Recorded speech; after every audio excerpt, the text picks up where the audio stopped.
ಪೊಲೀಸರ ಕುತ್ತಿಗೆ ಪಟ್ಟಿಗೆ ಕೈ ಹಾಕಿ ಅವರ ಮೇಲೆ ಬ್ಯಾರಿಕೇಡ್ ಎಸೆದದ್ದೇ ಗಲಾಟೆಗೆ ಮೂಲ ಕಾರಣ. ಗಲಭೆ ಮಾಡಿಸುವ ಶಾಂತಿ ಭಂಗಕ್ಕೆ ಕಾರಣವಾದವರನ್ನ ರೌಡಿ ಶೀಟರ್ ಮಾಡಬೇಕು. ದಲಿತ ಸಂಘರ್ಷ ಸಮಿತಿ ಮುಖಂಡ ರಾಮಾಂಜಿ ಆಗ್ರಹ.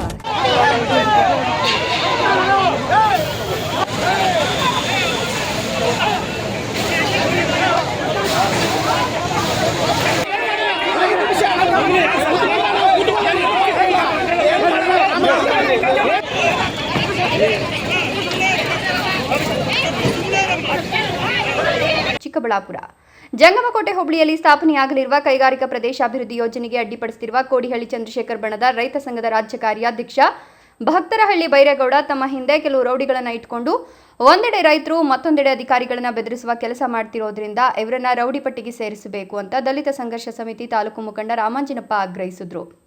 ನಗರದ ಜಿಲ್ಲಾ ಪತ್ರಕರ್ತರ ಭವನದಲ್ಲಿ ನಡೆಸಿದ ಸುದ್ದಿಗೋಷ್ಠಿಯಲ್ಲಿ ಮಾತನಾಡಿದ ಅವರು, ಜಂಗಮಕೋಟೆ ಭಾಗದಲ್ಲಿ ಕೈಗಾರಿಕೆ ಸ್ಥಾಪನೆಯಾಗಲಿ ಅನ್ನುವವರ ಸಂಖ್ಯೆ 73%ರಷ್ಟಿದ್ರೆ ಬೇಡ ಅನ್ನೋರ ಸಂಖ್ಯೆ 23% ಮಾತ್ರ. ಸ್ವಯಂ ಪ್ರೇರಣೆಯಿಂದ ಕೈಗಾರಿಕೆಗೆ ಭೂಮಿ ಕೊಡಲು ಮುಂದೆ ಬಂದಿರುವ ಬರುವ ರೈತರಿಗೆ ಬೆದರಿಕೆ ಹಾಕೋದು, ಸರ್ವೆಗೆ ಬರುವ ಅಧಿಕಾರಿಗಳ ಮೇಲೆ ತನ್ನ ಬಳಿ ಇರುವ ಗೂಂಡಾಗಳನ್ನು ಬಿಟ್ಟು ದೈಹಿಕ ಹಲ್ಲೆ ಮಾಡಿಸೋದು ಇವರ ಕೆಲಸವಾಗಿದೆ ಅಂತ ದೂರಿದರು.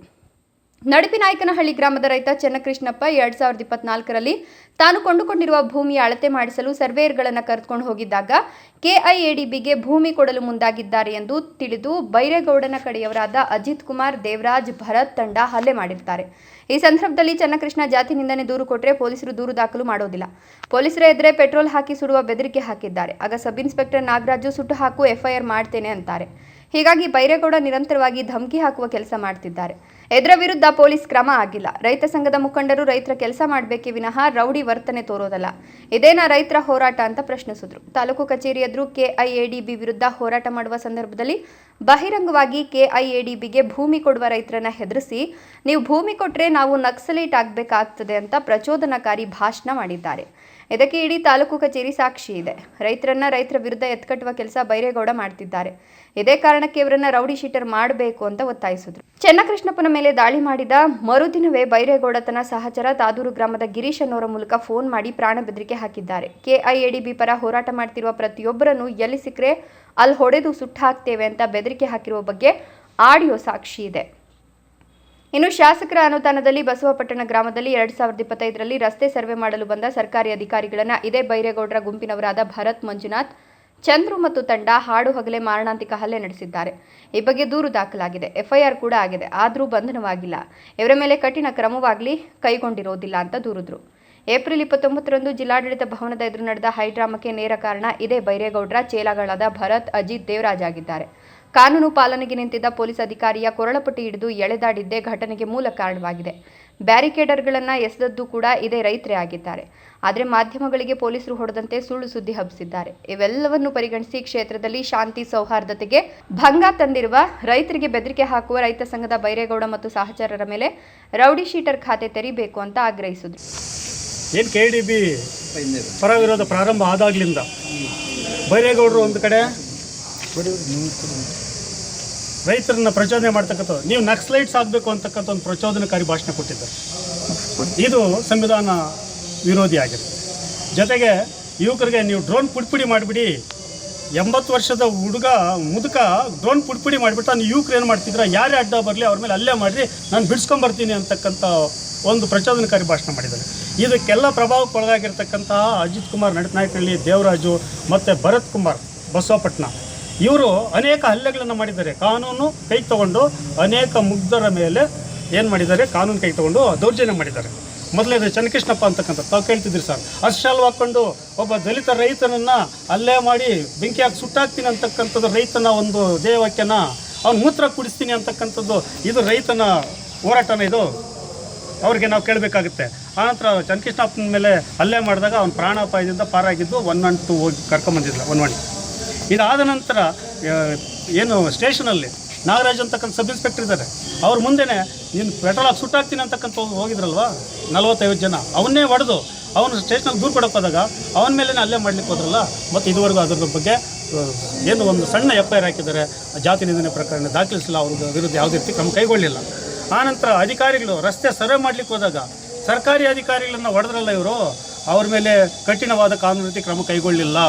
ಅದಾದ ನಂತರ ಯಾರು ಹೋರಾಟ ಮಾಡ್ತಾರೋ ಒಬ್ಬೊಬ್ಬರನ್ನೇ ಎತ್ತು ಬಿಡ್ತೀವಿ ಅಂತ ಹೇಳ್ಬಿಟ್ಟು ಆಡಿಯೋ ಒಂದು ವೈರಲ್ ಆಯಿತು. ನಮ್ಮ ಪ್ರದೀಪ್ಗೆ ಫೋನ್ ಮಾಡಿ ಮಾತಾಡಿದ್ರು. ಅದ್ರ ವಿರುದ್ಧ ದೂರು ಕೊಟ್ವಿ, ಆವಾಗಲೂ ಕ್ರಮ ಕೈಗೊಂಡಿಲ್ಲ. ಹಾಗೇನಾದರೂ ಈ ಇವರನ್ನು ಏನು ಕಾನೂನು ರೀತಿ ಕ್ರಮ ಕೈಗೊಂಡಿದ್ರೆ ಈಗ ಅವ್ರ ಮೇಲೆ ಗೂಂಡ ಅಥವಾ ರೌಡಿ ಶೀಟರ್ ಮಾಡಿ ಅವ್ರನ್ನ ಗಡಿಪಾರು ಮಾಡಬೇಕು. ಇದಕ್ಕೆ ಪ್ರಚೋದನೆ ನೀಡ್ತಕ್ಕಂಥ ಬೈರೇಗೌಡರು ಸಹಿತ ಇದರಲ್ಲಿ ಪಾಲ್ದಾರಾಗಿರ್ತಾರೆ. ಇದು ಕಾನೂನು ಸುವ್ಯವಸ್ಥೆಗೆ ಭಂಗ ಆಗುತ್ತೆ. ಇವ್ರು ಈಗ ಬಿಟ್ಟರೆ ಕಾನೂನು ಸುವ್ಯವಸ್ಥೆಯನ್ನು ಕಾಪಾಡ್ತಕ್ಕಂಥ ಒಂದು ಪೊಲೀಸ್ ಇಲಾಖೆ ಆಗಿರ್ಬೋದು, ಸರ್ಕಾರ ಆಗಿರ್ಬೋದು, ಇದನ್ನು ಅವ್ರ ವಿರುದ್ಧ ಸೂಕ್ತವಾದ ಕ್ರಮ ಕೈಗೊಳ್ಳಬೇಕಂತಕ್ಕಂಥ ನಮ್ಮ ಆದೇಶ. 13 ಹಳ್ಳಿಗಳ ಕೆಐಎಡಿಬಿ ಪರ ಹೋರಾಟದ ಮುಖಂಡರು, ಸಾಮೂಹಿಕ ಸಂಘಟನೆಯ ರೈತ ಸಂಘಟನೆಯ ಜಿಲ್ಲಾ ಕಾರ್ಯದರ್ಶಿ ಭಕ್ತರಹಳ್ಳಿ ಪ್ರತೀಶ್ ಮಾತನಾಡಿ, ಜಿಲ್ಲಾಡಳಿತದ ಎದುರು ಆದ ಘಟನೆಗೆ ಜಿಲ್ಲಾಡಳಿತವೇ ನೇರ ಕಾರಣವಾಗಿದೆ. ಹಸಿರು ಟವಲ್ ಮುಲಾಜಿಗೆ ಒಳಗಾಗಿ ಸರ್ಕಾರದ ವಿರುದ್ಧ, ಜನಪ್ರತಿನಿಧಿಗಳ ವಿರುದ್ಧ ಅವಾಚ್ಯ ಶಬ್ದಗಳನ್ನು ಬಳಸಿಕೊಂಡು ನಿಂದಿಸುತ್ತಿದ್ರೂ ಕೂಡ ಕ್ರಮ ವಹಿಸದೆ, ಕನಿಷ್ಠ ಎಚ್ಚರಿಕೆ ನೀಡದೆ ಪದೇ ಪದೇ ಅವರ ಬಳಿ ಸಾಂತ್ವನ ಹೇಳಿದ್ದೇ ಕಾರಣ. ಸುದೀರ್ಘ ಕಾಲ ಜಿಲ್ಲಾಡಳಿತದ ಭವನದ ಎದುರು ಪ್ರತಿಭಟನೆಗೆ ಅವಕಾಶ ನೀಡಿದ್ದು ಗಲಾಟೆಗೆ ಮತ್ತೊಂದೆಡೆ ಕಾರಣವಾಗಿದೆ ಎಂದರು. ನಾವು 41 ದಿನಗಳಿಂದ ಹೋರಾಟ ಮಾಡ್ತಿದ್ದೇನೆ. ಯಾವೊಬ್ಬ ರಾಜಕಾರಣಿಯನ್ನು ವೇದಿಕೆಗೆ ಕರೆದಿಲ್ಲ. ಕಾನೂನು ಭಂಗದಂತಹ ಘಟನೆಗೆ ಕೈ ಹಾಕಿಲ್ಲ. ಸಂವಿಧಾನಬದ್ಧವಾಗಿ ಶಾಂತಿ ಮಾರ್ಗದಲ್ಲಿ ಕಾನೂನಿನ ಚೌಕಟ್ಟಿನಲ್ಲಿ ಹೋರಾಟ ಮಾಡ್ತಿದ್ದೇವೆ ಅಂತ ಹೇಳಿದರು. ಜಿಲ್ಲಾ ಪ್ರಧಾನ ಕಾರ್ಯದರ್ಶಿ ಕೆಲಸ ಕರ್ನಾಟಕ ರಾಜ್ಯ ಶಿವಸೇನೆ ಏನಿವತ್ತು ಜಮಕೋಟೆ ಹೋಬಳಿ 13 ರೈತ ಪರ ಹೋರಾಟ ಸಮಿತಿಯಿಂದ ಕರ್ನಾಟಕ ದಲಿತ ಸಂಘರ್ಷ ಸಮಿತಿ, ಕರ್ನಾಟಕ ರಾಜ್ಯ ಸಂಘ ಶಿವಸೇನೆ ಇತರೆ ಎಲ್ಲ ನನ್ನ ಪದಾಧಿಕಾರಿಗಳು ಇವತ್ತು ಪತ್ರಿಕಾಗೋಷ್ಠಿ ಉದ್ದೇಶ ಇಷ್ಟೇ. ಏನಿವತ್ತು KADB 13 ರೈತ ಪರ ಹೋರಾಟ ಸಮಿತಿಯಿಂದ 24 ತಿಂಗಳಿಂದ ಹೋರಾಟವನ್ನು ಮಾಡ್ಕೊಂಡು ಬರ್ತಾ ಇದ್ದೀವಿ. ಆದರೆ ಹೋರಾಟ ನಮ್ಮದಲ್ಲಿ ಕೆಲವರು ನಡುಪನಾಯಕ್ನಲ್ಲಿ ಬಸವಪಟ್ಟಣ, ಹೆಣ್ಣಂಗೂರು 3 ಗ್ರಾಮಗಳ ಒಂದು 3-4 ಜನ ಏನಿವತ್ತು ಒಂದು ಕಾನೂನು ವಿರುದ್ಧವಾಗಿ ಯಾರು KADBಗೆ ಭೂಮಿ ಕೊಡ್ತಾರೆ ಅವರ ಮೇಲೆ ದೌರ್ಜನ್ಯಗಳನ್ನು ಮಾಡ್ತಾ, ಅವರ ಮೇಲೆ ದಬ್ಬಾಳಿಕೆಯನ್ನು ಮಾಡ್ತಾ ಬಂದರು. ನಮ್ಮ ಪೊಲೀಸ್ ಇಲಾಖೆ ಕಣ್ಣಿದ್ದು ಕಾಣದಂತೆ, ಕಿವಿಯಿದ್ದು ಕೇಳದಂತೆ ಮೂಕ ಪ್ರೇಕ್ಷಕರಾಗಿದ್ದ ಕಾರಣನೇ 29ಕ್ಕೆ ಆ ರೀತಿ ಘಟನೆ ಆಗಿದ್ದು ಕಾರಣ.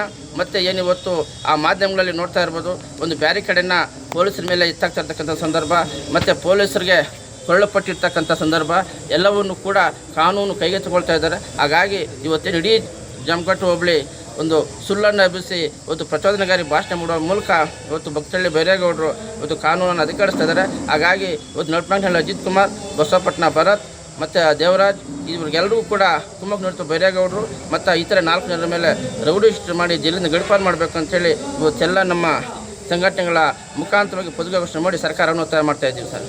ಆದರೆ 24 ತಿಂಗಳಿನಿಂದ ಅವರ ಏನು ಮೌನವಾಗಿ ನಮ್ಮ ಹಸಿರು ಟವಲನ್ನು ನೋಡಿ ಏನು ಒಂದು ಮುಲಾಜಿಗೊಳಪಟ್ಟರು, ಆ ಮುಲಾಜೆ ಇವತ್ತು ಈ ರೀತಿ ಘಟನೆ ಆಗೋದಕ್ಕೆ ನೇರ ಕಾರಣ. ಪೊಲೀಸರು ಹೇಳ್ಕೊಂಡು ಹೋಗಿರೋದು ಪೊಲೀಸ್ ಹೇಳ್ಕೊಂಡು ನಾವು ಸಮರ್ಥನಲ್ಲ. ಆದರೆ ಇವು ನಡ್ಕೊಂತ ಇರೋದು ಸರಿಯಲ್ಲ. ಇವತ್ತು ಪೊಲೀಸ್ ಬೇದೆ ಈ ರೀತಿ ನೀವು ಹೋಗ್ಬೇಡ್ರಿ ಅಂತ ಹೇಳಿದ್ರೆ ಆ ಪೊಲೀಸನ್ನು ದುಬ್ಬಿ ಬೇರೆ ಕಡೆ ಎತ್ತಾಗ್ತಾ ಇರ್ತಕ್ಕಂಥದ್ದು ಸರಿಯಾ? ಪೊಲೀಸರು ಕೊಳ್ಳಪಟ್ಟಿ ಹಿಡಿದಿದ್ದು ಖಂಡಿಸ್ತಾ ಇದ್ದೀರಾ? ಪೊಲೀಸ್ ಅಲ್ಲಲ್ಲ, ಪೊಲೀಸರು ಕೊಳ್ಳಪಟ್ಟಿ ಹಿಡಿದಿರ್ತಕ್ಕಂಥದ್ದು. ಬಟ್ ಆದರೆ ಇದಕ್ಕೆಲ್ಲ ನೇರವಣೆ ಪೊಲೀಸರ ವೈಫಲ್ಯ. ಇವತ್ತು ಇತ್ತಲ್ಲಿ 29ನೇ ತಾರೀಕು ಇವತ್ತು ಜಿಲ್ಲಾ ಉಸ್ತುವಾರಿ ಸಚಿವರು ಬರ್ತಕ್ಕಂಥದ್ದು, ಜಿಲ್ಲಾ ಎಲ್ಲ ಶಾಸಕರು ಬರ್ತಕ್ಕಂಥ ಮಾಹಿತಿ ಇತ್ತಲ್ಲ. ಆ ರೀತಿಯಾಗಿ ಸೂಕ್ತ ಬದ್ಧತೆ ಕೊಟ್ಟು ಮೊದಲ ಅದಕ್ಕೆ ಒಂದು ವ್ಯವಸ್ಥೆ ಮಾಡಬೇಕಾಗಿತ್ತು. ಇವತ್ತು ಒಂದು ಅತಿರೇಕಕ್ಕೆ ಬಂದಾಗ ಇವತ್ತು ಪೊಲೀಸರು ರೈತರ ಮೇಲೆ ಹೊಡೆದಿದ್ದು ತಪ್ಪೆ.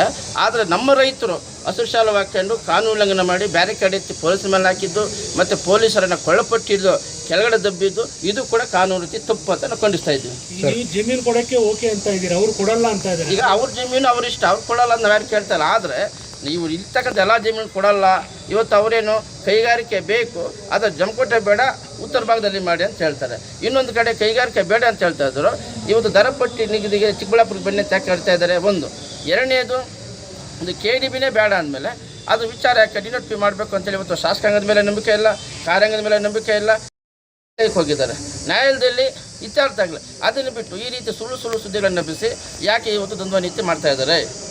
ಇವತ್ತು ನ್ಯಾಯಾಂಗದ ಮೇಲೆ ಗೌರವ ಇದೆ. ನ್ಯಾಯಾಂಗದಲ್ಲಿ ಆಲ್ರೆಡಿ ಪ್ರಕರಣ ದಾಖಲಾಗಿದೆ, ಇವತ್ತು ವಿಚಾರಣೆ ಹಂತದಲ್ಲಿದೆ. ಇಷ್ಟಿದ್ರೂ ಕೂಡ ಇವತ್ತು ಒಂದು ಕಡೆ ಹೇಳ್ತಾರೆ ಹೈಕೋರ್ಟ್ ಸ್ಟೇ ಆಗಿದೆ, ಸ್ಟೇ ಕಾಪಿ ಕೊಡ್ಬೋದಲ್ಲ. ಇನ್ನೊಂದು ಕಡೆ ಹೇಳ್ತಾರೆ ಜಿಲ್ಲಾಧಿಕಾರಿಗಳು ಎಸ್ಪಿರೆಂಟ್ ಜೋಬಲ್ ಇದ್ದಾರೆ ಅಂತ ಹೇಳ್ಬಿಟ್ಟು ಇವತ್ತು ಸರ್ಕಾರ ನಾವೇನು ಹೇಳ್ತು ಕೇಳುತ್ತೆ ಅಂತ ಹೇಳ್ಬಿಟ್ಟು ಇವತ್ತು ಮುಗ್ಧ ರೈತರನ್ನ ಇವತ್ತು ಬೀದಿಗೆ ತಳ್ತಾ ಇದ್ದಾರೆ. ಇವತ್ತು ಜಮೀನು ಕೊಡೋದು ಅವನ ಭೂಮಿ, ಅವನ ಹಕ್ಕು. ನಾವು ಹೊರತುಪಡಿಸಿ ಉಳಿದಂಥ ಜಮೀನನ್ನು ಕೈಗಾರಿಕೆ ಮಾಡಿ ಅಂತ ನಾವು ಹೇಳಿದ್ದೀವಿ. ಇನ್ನೂ ನೀರಾವರಿ ಪ್ರದೇಶವನ್ನು 100 ಅಲ್ಲ 200 ಎಕರೆ ಬಿಡಲಿ ನಮಗೆ ಸ್ವಾಗತ ಇದೆ, ಸಂತೋಷ ಇದೆ. ಬಿಟ್ಟಿರೋರು ನಮ್ಮವರೇ, ಬಿಡದೆ ಇದ್ದರು ನಮ್ಮವರು. ಅದನ್ನು ಬಿಟ್ಟಿರೋರು ಇವತ್ತು ಯಾರು ಮುಂದಾಡಳಿತದಲ್ಲಿದ್ದಾರೆ. ಇವತ್ತು ನಡುಪನಾಯಕ್ನಲ್ಲಿ ದೇವರಾಜು ಅವ್ರ ಜಮೀನು ಬಿಟ್ಬಿಟ್ಟಿದ್ದಾರೆ. ಅಜಿತ್ ಅವ್ರ ಹೆಸರಲ್ಲಿ ಪಾಣಿನೇ ಇಲ್ಲ, ಅವ್ರು ಆಲ್ರೆಡಿ ಇದು ಶಿವಮೂರ್ತಿ ಅನ್ನೋ ಹೆಸರಿಗೆ ಮಾರಾಟ ಮಾಡ್ಕೊಂಡಿದ್ದಾರೆ. ಭರತ್ 3 ಎಕರೆ ಇದೆ, ಅದು ಮೂಲ ದಲಿತರದ್ದು. ಅವ್ರು ಬ್ರಿಟಿಷ್ ಕೇಸ್ ಹಾಕೋದಕ್ಕೆ ಸಿದ್ಧರಾಗಿದ್ದಾರೆ. ಇಂಥವರೆಲ್ಲ ಇವತ್ತು ಏನು ನಾವು ಜಮೀನು ಕೊಡಲ್ಲ ಅಂತೇಳಿ ಬರ್ತಾ ಇದ್ದಾರೆ. ಇವತ್ತು 1790 ಎಕರೆ ಸರ್ಕಾರ ಜಮೀನು ಇದಲ್ವ ಸರ್, ಯಾಕೆ ಅದ್ರಲ್ಲಿ ಮಾಡಬಾರ್ದು? ಅದು ಯಾರ ರಕ್ಷಣೆಗೆ ನಿಂತಿದ್ದೀರಿ? ಇವತ್ತು ಭೂಗಾಳರು ಒಬ್ಬನ 1 ಎಕರೆ ಪಾಣಿ ಇದ್ದರೆ 10 ಎಕರೆ 20 ಎಕರೆ ಹಾಕೊಂಡಿದ್ದಾನೆ, ಅವರೆಲ್ಲ ರಕ್ಷಣೆಗೆ ನೀವು ನಿಂತಿದ್ದೀರಿ. ಹಾಗಾಗಿ ಇವತ್ತು ಖಂಡಿಸ್ತೀವಿ. ಏನು ಇವತ್ತು ನಮ್ಮ ಮಾನ್ಯ DC ಅವರು ಇನ್ನಾದರೂ ಕೂಡ ಮುಂದಿನ ರೀತಿ ಕ್ರಮ ಕೈಗೊಳ್ಳಬೇಕು ಅಂತೇಳಿ ಮಾತು. ಈ ವೇಳೆ ರಾಜ್ಯ ಉಪಾಧ್ಯಕ್ಷ DK ಮುನಿಕೆಂಪಣ್ಣ, ಕರ್ನಾಟಕ ದಲಿತ ಸಂಘರ್ಷ ಸಮಿತಿಯ ಮುಖಂಡ ರಾಮಾಂಜಿ, ನವೀನ್ ಕುಮಾರ್, ಪ್ರಭು, ಪ್ರಮೋದ್, ನಾಗರಾಜು, ಮಧು, ಚಿನ್ನಪ್ಪ, ಗಂಗಾಧರ್, ಪ್ರದೀಪ್ ಮತ್ತಿತರರು ಹಾಜರಿದ್ದರು. ಜಂಗಾಲಹಳ್ಳಿ ಅಶ್ವಥ್, ಪವನ್ ನ್ಯೂಸ್ 1 ಚಿಕ್ಕಬಳ್ಳಾಪುರ.